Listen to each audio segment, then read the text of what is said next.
Les smartphones, véritables ordinateurs de poche, sont d'après leurs fabricants de véritables couteaux suisses, munis du GPS, d'agenda, de la télévision, de la radio, connexion internet.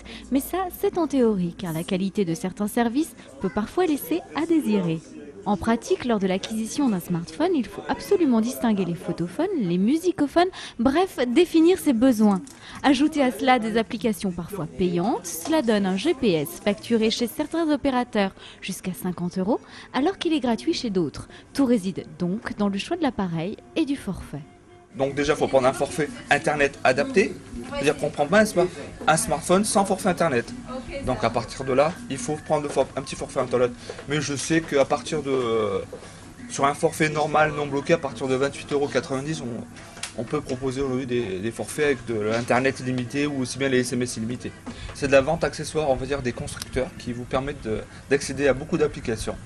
Chez Nokia ou Vie ou chez Apple App Store, mais qui sont des applications payantes ou gratuites. Les smartphones ne se valent pas tous. Exemple, la qualité photo et vidéo. Le iPhone de Apple, leader mondial, vous offrira une image très moyenne à 3 mégapixels, alors que le dernier né de Sony Ericsson, le Satio, est à 12,1 mégapixels.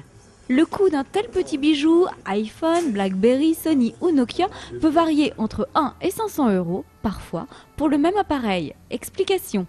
Pour avoir un smartphone à 1 €, moi je vous conseille de résilier et de vous réengager tous les 12 mois. Tout simplement, et ça vous permet d'avoir un smartphone à 1 €, ni plus ni moins.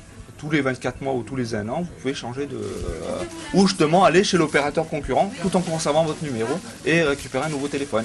La durée de vie d'un smartphone est évaluée entre 1 et 2 ans, ce qui est relativement court par rapport à un téléphone classique qui peut durer 5 ans.